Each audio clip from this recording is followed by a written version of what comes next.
الحمد لله نحمده ونستعينه ونستغفره ونؤمن به ونتوكل عليه ونعوذ بالله من شرور أنفسنا ومن سيئات أعمالنا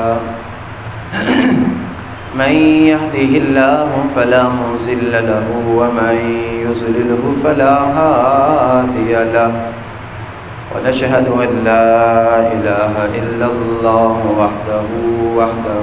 وحده لا شريك له ونشهد أن سيدنا ومولانا حبيبنا وحبيب ربنا طبيبنا وطبيب قلوبنا محمدا عبده ورسوله أما بعد أعوذ بالله من الشيطان الرجيم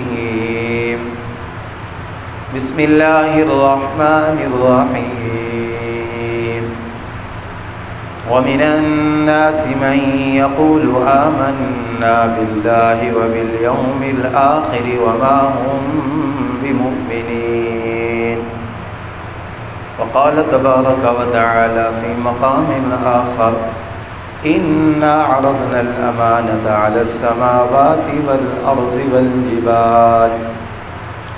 والجبال فأبين أن يحملنها وأشفقن منها وحملها الإنسان إنه كان ظلوما جهولا وقال تبارك وتعالى في مقام آخر يعلم خائنة الأعين وما تخفي الصدور وقال النبي صلى الله تعالى عليه وسلم آية المنافق ثلاث إذا حدث كذب وإذا وعد أخلف وإذا أؤتمن خان وقال النبي صلى الله تعالى عليه وسلم التائب من الذنب كمن لا ذنب له أو كما قال صلى الله تعالى عليه وسلم صدق الله وصدق رسوله النبي الأمي الكريم ونحن على ذلك لمن الشاهدين والشاكرين والحمد لله رب العالمين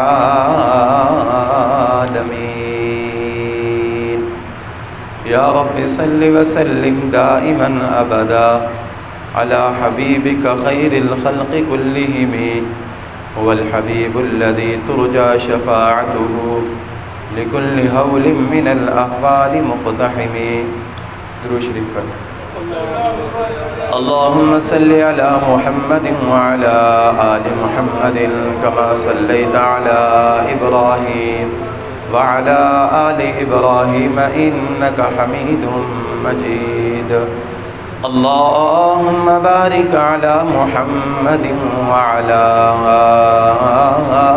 آل محمد كما باركت على إبراهيم وعلى آل إبراهيم إنك حميد مجيد قرآن مجید فرقان حمید کی چند آیات رسول اللہ صلی اللہ علیہ وسلم کے بے شمار احادیث میں سے دو احادیث طیبہ تلاوت کی ہیں۔ اللہ رب العزت سے دعا ہے کہ خطبے کے اندر جو آیات اور احادیث پڑھی گئی اللہ تبارک و تعالی ان کی صحیح تشریح کرنے کی توفیق عطا فرمائے۔ اللہ تبارک و تعالی حق اور سچ بولنے کی، سننے کی، سمجھنے کی اور اس پر عمل کرنے کی توفیق عطا فرمائے۔ جب اللہ تبارک و تعالی نے اس کائنات کو بنانے کا ارادہ فرمایا تو اللہ تعالی نے بڑی بڑی مخلوقات جو بنائی تھی ان سے اللہ تبارک و تعالی نے ایک عہد، ایک وعدہ لینا چاہا۔ وہ وعدہ کیا تھا کہ میں تمہیں زمین کے اندر اپنا خلیفہ بناؤں گا اور تم جب میرے خلیفے بن جاؤ گے، میرے نائب بن جاؤ گے تو زمین کے اندر جا کر میرے علاوہ کسی کی عبادت نہیں کرو گے، مجھ سے وعدہ کرو۔ اس کو کہا جاتا ہے عہد الست۔ جتنے انسان آدم علیہ السلام سے لے کر قیامت کی صبح تک جتنے آئیں گے نا، سب کو اللہ نے جمع کیا. اور ان سے پہلے اللہ نے یہ سوال کیا تھا آسمانوں سے، زمین سے، پہاڑوں سے. اللہ نے فرمایا کہ ہم نے اپنی امانت کو پیش کیا آسمانوں پر. کتنا بڑا آسمان ہے. خلق السماوات بغیر عمد ترونها. اللہ فرماتا ہے آسمانوں کو دیکھو، ہم نے اس کو بغیر ستونوں کے پیدا کیا. کتنی بڑی تخلیق ہے اللہ تعالیٰ کی. ہم 10-10 کا، 12-10 کا، 12-12 کا چھوٹا سا بھی کوئی کمرہ یا کوئی خیمہ بھی بنانا چاہیں، جب تک ہم اس کو سپورٹ نہیں دیتے نا، پلر کی سائڈوں سے دیواریں یا سائڈوں سے کوئی سپورٹیں دے دیں یا دھاگے باندھ لیں. ہم باہر تمبو بھی کھڑا کرتے ہیں تو اس کی رسیاں کھینچتے ہیں، یہ نیچے نہ گرے، اس کو سپورٹ ہونی چاہیے. اللہ فرماتے ہیں دیکھو آسمانوں کو، میں نے ان کو بغیر ستون کے پیدا کیا. کتنے بڑا اللہ ہوگا کہ جس نے اتنے بڑے آسمانوں کو بنایا. کہیں پر ہمیں کوئی عیب نظر نہیں آتا. دنیا کی سائنس بڑی ترقی کر گئی.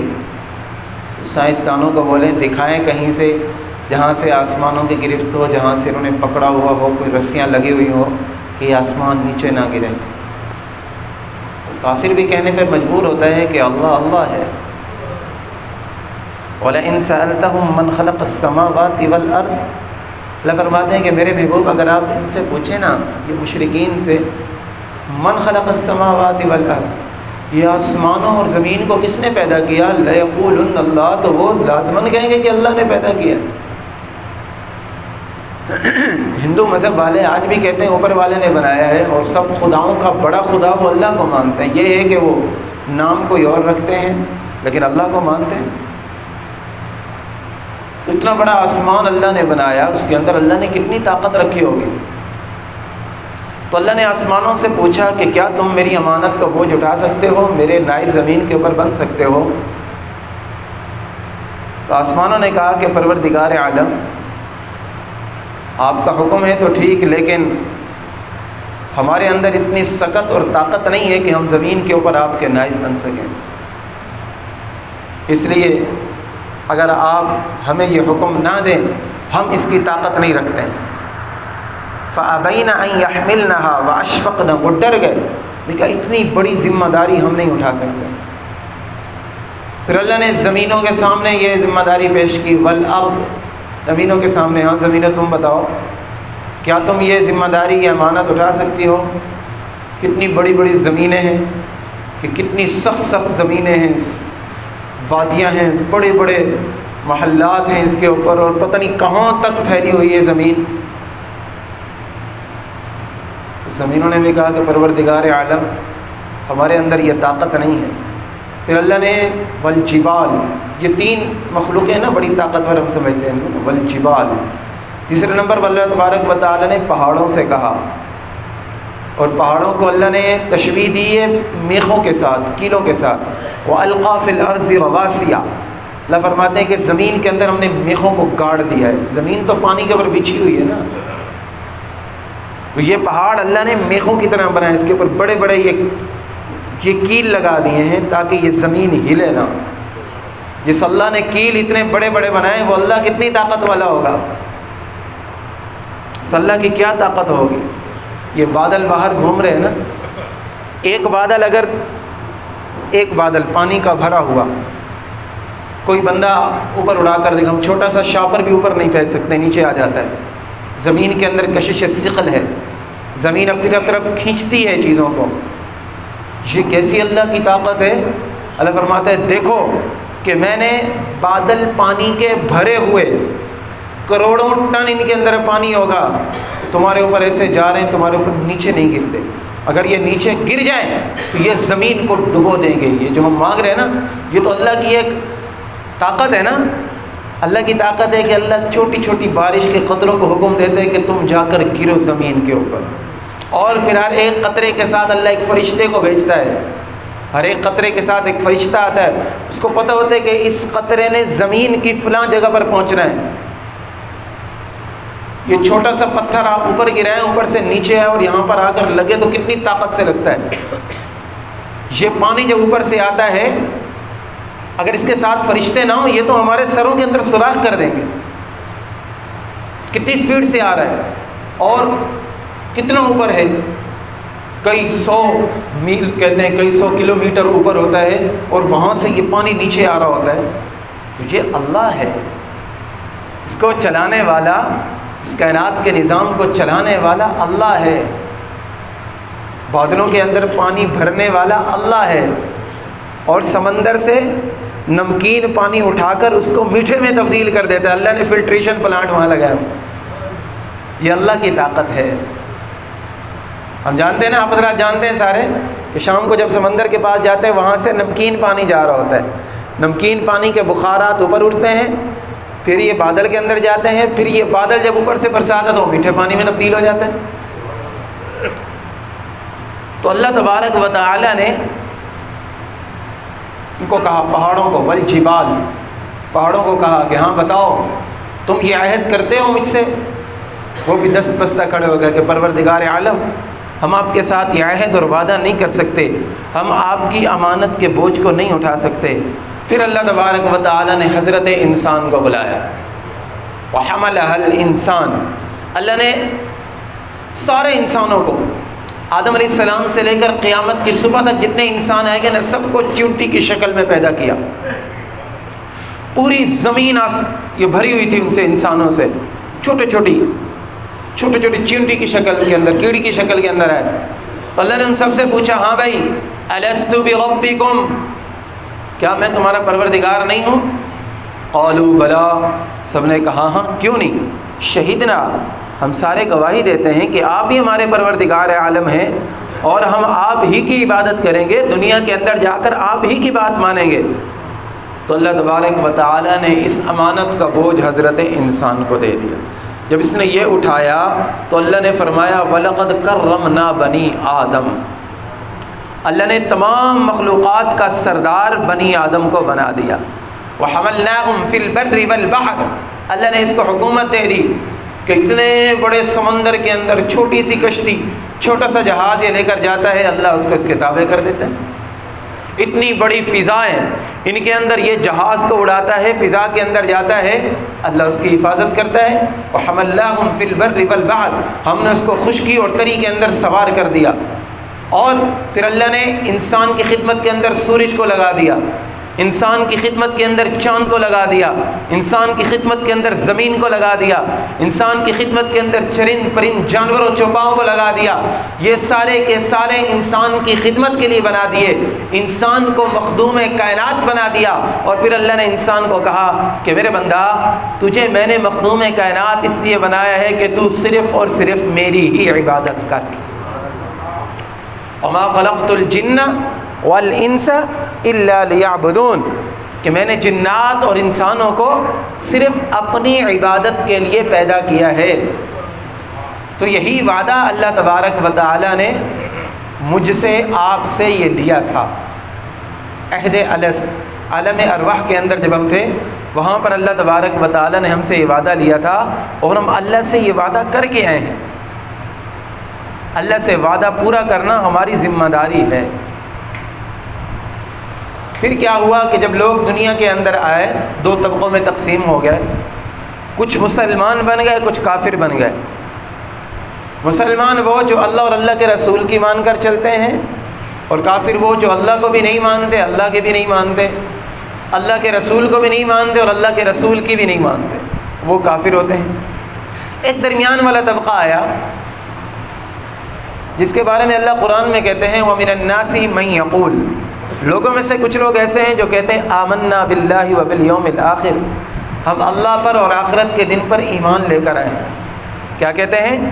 ہم اللہ پر اور آخرت کے دن پر ایمان لے کر آئے، لیکن وما ہم بمؤمنین، اللہ کہتا ہے وہ زبان سے تو کہہ رہے ہیں ایمان لے، لیکن وہ مسلمان نہیں ہیں۔ زبان سے کلمہ پڑھ رہے ہیں لیکن حقیقت میں وہ مسلمان نہیں ہیں۔ یخادعون اللہ والذین آمنوا، یہ لوگ جو ہیں اللہ کو اور ایمان والوں کو دھوکہ دینا چاہتے ہیں، اور اس طبقے کو کہا جاتا ہے منافق۔ منافق زبان کے اوپر کچھ اور ہو اور دل کے اندر کچھ اور ہو، زبان کے اوپر کچھ اور، دل کے اندر کچھ اور۔ یہ اللہ کے نبی کے زمانے کے اندر جو منافقین تھے نا، عبداللہ بن ابی جو تھا، وہ اللہ کے نبی کے پیچھے پہلی صف کے اندر تکبیر اولیٰ کے ساتھ نماز پڑھا کرتا تھا، اللہ کے نبی کی تلاوت سنا کرتا تھا، اللہ کے نبی کے پیچھے نمازیں پڑھا کرتا تھا، لیکن چونکہ دل کے اندر چور بیٹھا ہوا تھا۔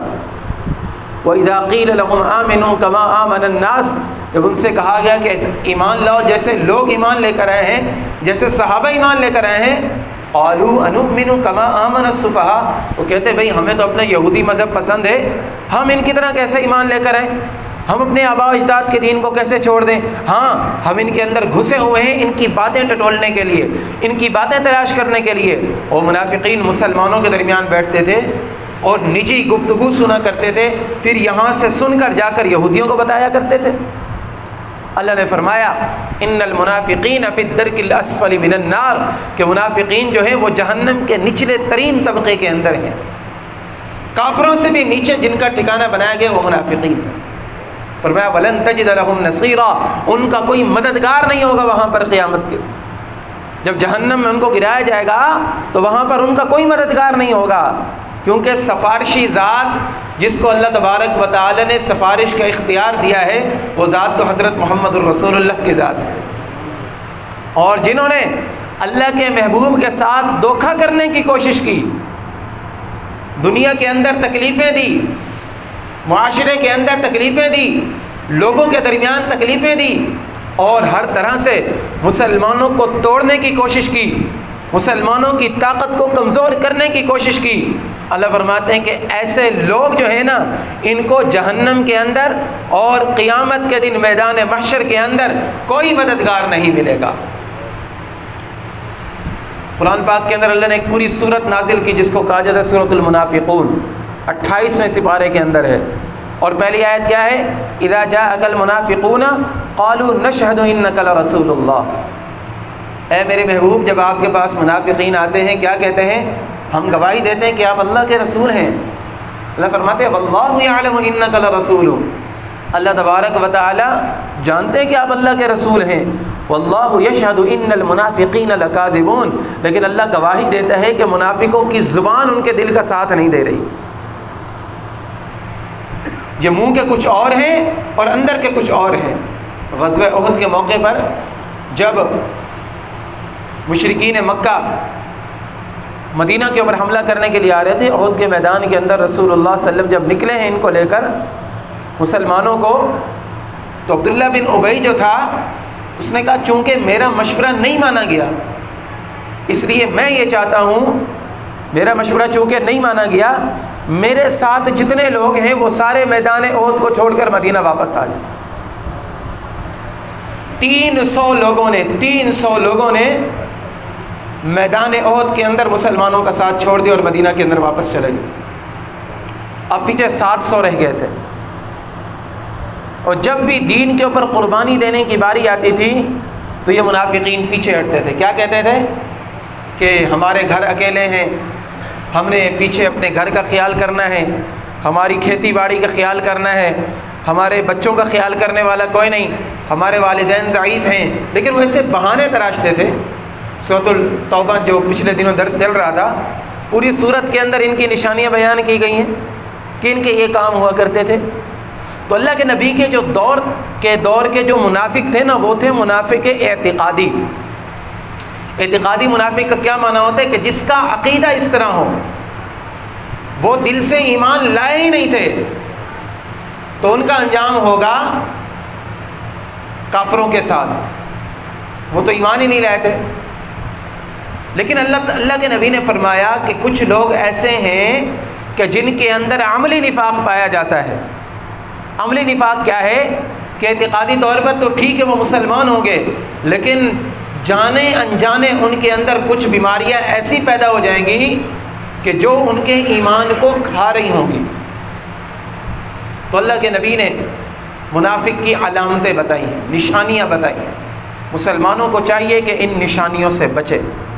اگر کوئی مسلمان ہم میں سے اس گناہ کے اندر مبتلا ہے تو اس کے اندر منافق کی نشانی پائی جاتی ہے، اپنے آپ کو نفاق کی نشانی سے بچانے کی کوشش کرے عمل سے۔ تو اللہ کے نبی نے فرمایا آیت المنافق ثلاث، منافق کی 3 نشانیاں ہیں۔ اذا حدث کذب، پہلی نشانی جب بات کرے گا تو جھوٹ بولے گا، یہ منافق کی نشانی ہے، جب بات کرے گا تو جھوٹ بولے گا۔ آج ہم معاشرے کے اندر دیکھیں، اپنے گھروں کے اندر دیکھیں کہ ہم نے جھوٹ کو کس طرح پروان چڑھایا ہوا ہے، اور جھوٹ کو کتنے لبادوں میں لپیٹ کر لوگوں کے سامنے پیش کیا جاتا ہے۔ ہمارے بچے، ہماری آنے والی نسلیں جھوٹ کو بالکل برا نہیں سمجھتی ہیں، اور جھوٹ کو ایسے پھیلایا جاتا ہے کہ سچ کو اس طرح نہیں پھیلایا جاتا، اس کو پروموٹ کیا جاتا ہے۔ کوئی بات ہمیں پتہ چلے، اب ہم اس کی تحقیق ہی نہیں کرتے ہیں، پتہ ہی نہیں ہے، اس کو آگے بھیج دیتے ہیں، 10 بندوں کو بتا دیتے ہیں۔ آج کل تو طریقہ ہے، گروپ بنائے ہوئے ہیں، واٹس ایپ کے اندر گروپ ہوتا ہے، وہ ایک ہی بات 550 بندوں کے پاس چلی جاتی ہے۔ پہلے 255 ہوتے تھے، اب 550 کر دیے واٹس ایپ نے، تو 550 بندوں کے پاس اکٹھی چلے گی۔ اب وہ 550 بندے اب پتہ نہیں اور کتنے بندوں کو بھیجیں گے، کتنے گروپوں کے اندر بھیجیں گے۔ اللہ کے نبی کی حدیث ہے، اور رسول اللہ صلی اللہ علیہ وسلم نے ارشاد فرمایا کفا بالمرء کذبا ان یحدث بکل ما سمع او کما قال۔ رسول اللہ صلی اللہ علیہ وسلم نے ارشاد فرمایا کہ آدمی کے جھوٹا ہونے کے لیے اتنا کافی ہے وہ جس بات کو سنے اس بات کو آگے بیان کر دے بغیر کسی تحقیق کے۔ آج جھوٹ کا بازار گرم ہو چکا ہے، اور جھوٹ بچوں کے سامنے بولا جاتا ہے، بڑوں کے سامنے بولا جاتا ہے۔ ماں باپ جھوٹ بولتے ہوئے وہ بھی نہیں کرتے ہیں، کوئی زبان کے اوپر لکنت ہی نہیں آتی کہ میں جھوٹ بول رہا ہوں۔ تو جھوٹ سے بچے۔ رسول اللہ صلی اللہ علیہ وسلم نے ارشاد فرمایا کہ جب آدمی جھوٹ بولتے ہیں تو یہ فرشتے اس کو چھوڑ کر چلے جاتے ہیں، ایسی بدبو پھیلتی ہے جھوٹ کی کہ فرشتے اس کو چھوڑ کر پرے چلے جاتے ہیں۔ تو پہلی علامت منافق کی بتائی اذا حدث کذب، جب وہ بات کرتا ہے تو جھوٹ بولتا ہے۔ دوسری بات وَإِذَا وَعَدَ أَخْلَفَ، جب وہ وعدہ کرتا ہے تو وعدہ پورا ہی نہیں کرتا۔ حالانکہ اللہ قرآن میں فرماتے ہیں وَأَوْفُوا بِالْعَهْدِ، تمہیں چاہیے کہ جو وعدہ تم نے کیا نا وعدے کو پورا کرو۔ إِنَّ الْعَهْدَ كَانَ مَسْئُولًا، جو تم نے عوام کے ساتھ وعدے کیے، جو تم نے کسی کے ساتھ وعدہ کیا، قیامت کے دن اللہ تبارک و تعالی تم سے اس وعدے کے بارے میں سوال کریں گے، تم سے پوچھا جائے گا کہ تم نے یہ وعدہ کیوں کیا تھا۔ مسلمان کی زبان کوئی عام زبان نہیں ہے۔ ما يلفظ من قول الا لديه رقیب عتید، یاد رکھو کہ تم جو اپنے الفاظ زبان سے نکال رہے ہو تمہاری ہر ایک بات کو لکھا جا رہا ہے۔ قیامت کے دن تمہیں ایک ایک بات کا اللہ کو جواب دینا ہے، پھر وعدہ کرنا تو بہت بڑی بات ہوتی ہے نا۔ تو منافق کی دوسری نشانی بتائی اذا وعد اخلف، جب وہ وعدہ کرتا ہے تو وعدہ خلافی کر دیتا ہے، جھوٹ بولتا ہے، وعدہ پورا ہی نہیں کرتا، افایت کرتے نہیں، یو ٹرن لے لیتے ہیں۔ اب اس کو سیاست پر نہ لے جائیں، تقریباً ہم میں سے ہر دوسرا بندہ تقریباً وعدہ کر کے ہم اس کو اہمیت ہی نہیں دیتے ہیں۔ یاد رکھیں اگر ہمارے اندر یہ بات پائی جاتی ہے، اور یقیناً پائی جاتی ہے، اگر ہم اس عادت کے ساتھ گئے تو سوچیں قیامت کے دن ہمیں اللہ تبارک و تعالی کن لوگوں کی صفوں کے اندر کھڑا کرے گا۔ ہاں، جس نے پہلے توبہ کر لی، اپنے گناہوں سے بچ گیا، توبہ کر لی، تو اللہ تبارک و تعالیٰ اس کے گناہوں کو معاف کر دے گا۔ تیسری چیز اذا اؤتمن خان، کہ جب اس کو امانت دی جاتی ہے تو اس کے اندر خیانت کرتا ہے۔ اس کو امانت دی جاتی ہے، امانت کے اندر خیانت کرتا ہے، اپنا مال سمجھ کر اس کو استعمال کرتا ہے۔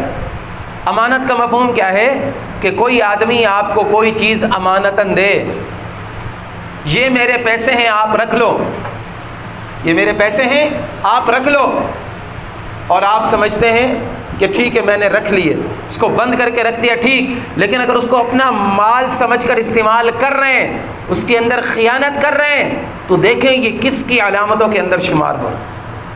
رسول اللہ صلی اللہ علیہ وسلم نے معراج کی رات لوگوں کو دیکھا، ایک طبقے کو دیکھا، وہ بڑے بڑے گٹھڑ سر پر اٹھا رہا ہے، ایک نہیں اٹھتا دوسرا اٹھا رہا ہے، نیچے گر جاتا ہے، گٹھڑیوں کے نیچے گرا ہوا ہے، پھر اٹھاتا ہے۔ تو رسول اللہ صلی اللہ علیہ وسلم نے جبریل امین سے پوچھا کہ جبریل یہ کون لوگ ہیں، یہ کون لوگ ہیں؟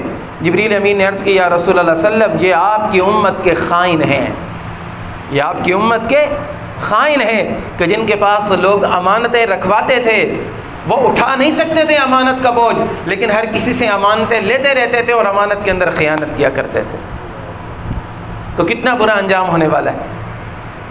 اگر ہمارے اندر یہ بری عادت پائی جاتی ہے تو اس کو ختم کریں۔ اور امانت کے اندر خیانت کا مفہوم بہت بڑا ہے۔ صرف یہ نہیں ہے کہ کسی نے مال دیا، مال کے اندر خیانت کر لی، نہیں، یہ جو میری باڈی ہے، یہ ہمارا جسم ہے نا، یہ اللہ تبارک و تعالیٰ کی طرف سے امانت ہے۔ یہ آنکھیں اللہ تبارک و تعالیٰ کی طرف سے امانت ہیں، یہ ہاتھ اللہ تبارک و تعالیٰ کی طرف سے امانت ہے، یہ پورا جسم ہمارا اللہ تبارک و تعالیٰ کی طرف سے امانت ہے۔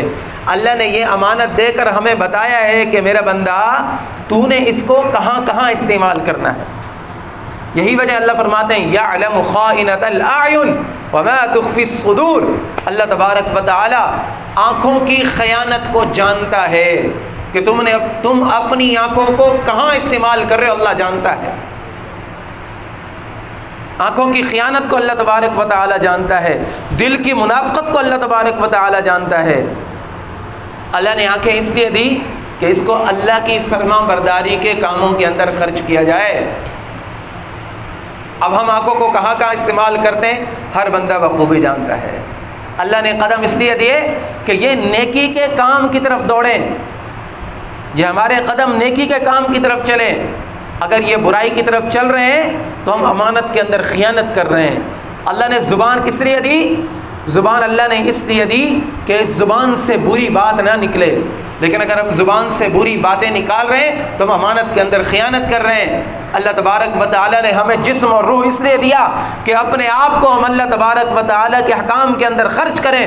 کہیں پر ہماری توانائی، کہیں پر ہماری قوت، کہیں پر ہماری کوئی صلاحیت اللہ کی نافرمانی کے اندر اگر استعمال ہو رہی ہے تو ہم امانت کے اندر خیانت کر رہے ہیں، اور اس کا حساب اللہ تبارک و تعالیٰ کو دینا پڑے گا۔ اس لیے فرمایا اذا اؤتمن خان۔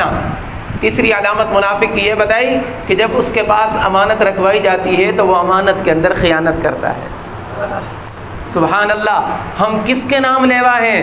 ہم حضرت محمد الرسول اللہ صلی اللہ علیہ وسلم کے نام لیوا ہیں، اور اللہ کے نبی کے اوپر تو جان کے دشمن اعتماد کیا کرتے تھے۔ جان کے دشمن تھے نا، مارنے کے لیے آئے ہوئے ہیں، اپنے نوجوانوں کو اکٹھا کیا ہے کہ یہ ہمارے بتوں سے ہمیں توڑ رہا ہے، ہمارے نوجوان بچے ماں باپ کو چھوڑ رہے ہیں، لیکن اعتماد کتنا تھا کہ اپنی امانتیں محبوب علیہ السلام کے حوالے کی ہوئی۔ سنا نا آپ حضرات نے کہ شب ہجرت جب اللہ کے نبی ہجرت کر کے گئے، اس وقت بھی مشرکین مکہ کی امانتیں حضور علیہ السلام کے پاس تھیں۔ اللہ کے نبی وہ امانتیں حضرت علی رضی اللہ تعالیٰ عنہ کے حوالے کر کے گئے تھے کہ علی صبح جب اٹھنا یہ امانتیں میرے فلاں فلاں دشمن کی ہیں، اس دشمن کے حوالے یہ امانتیں کر کے پھر تو نے واپس آنا ہے۔ اور امتی کو بھی اس طرح ہونا چاہیے، اپنے تو اپنے، غیر بھی ہمارے اوپر اعتماد کریں۔ مسلمان کسی کے مال کے اندر، کسی کی عزت کے اندر، کسی کی آبرو کے اندر، کسی کے گھر کے اندر خیانت نہیں کر سکتا۔ مسلمان جھوٹ نہیں بول سکتا، مسلمان وعدہ خلافی نہیں کر سکتا۔ اور ایک چوتھی علامت منافق کی بتائی، بہت خطرناک بات، چوتھی علامت بتائی کہ جب وہ جھگڑا کرتا ہے تو جھگڑے کے اندر گالیاں دیتا ہے۔ ہمارے معاشرے میں گالیاں کتنی پھیل چکی ہیں، اس کو ہم بالکل عیب نہیں سمجھتے۔ سباب المسلم فسق وقتالہ کفر، رسول اللہ نے فرمایا کہ مسلمان کو گالی دینا بہت بڑا گناہ ہے، اور مسلمان کی عزت، مسلمان کی آبرو، مسلمان کا مقام اللہ کے محبوب نے فرمایا اللہ کے نزدیک بیت اللہ سے بھی زیادہ ہے۔ آج بیت اللہ کو گرانے کا کوئی تصور نہیں کر سکتا، لیکن مسلمان کی عزت کو پامال کیا جاتا ہے، تار کیا جاتا ہے۔ اس لیے میرے عزیزوں، اگر ہم میں سے کسی کے اندر یہ کوتاہی پائی جاتی ہے، انسان ہے، غلطیاں ہو جاتی ہیں، خامیاں ہو جاتی ہیں، تو اللہ کے نبی نے فرمایا التائب من الذنب کمن لا ذنب لہ، کہ جس آدمی سے گناہ ہو گیا، گناہ کے بعد اس نے توبہ کر لی، گناہ کے بعد اس نے توبہ کر لی تو وہ ایسے ہے، گناہ کے بعد توبہ کرنے والا ایسا ہے کہ گویا اس نے گناہ کیا ہی نہیں ہے، اللہ اس کے سارے گناہوں کو مٹا دیتا ہے۔ اور ایک جگہ پر آتا ہے اللہ تبارک و تعالیٰ فرماتے ہیں کہ اللہ تبارک و تعالیٰ کبھی کبھی اتنا رحمت کا معاملہ فرماتا ہے، ایسی پکی اور سچی توبہ ہوتی ہے بندے کی کہ اللہ اس کے گناہوں کو نیکیوں کے اندر تبدیل کر دیتا ہے۔ اس لیے میرے عزیزو، جب تک سانس ہے تب تک چانس ہے، جب تک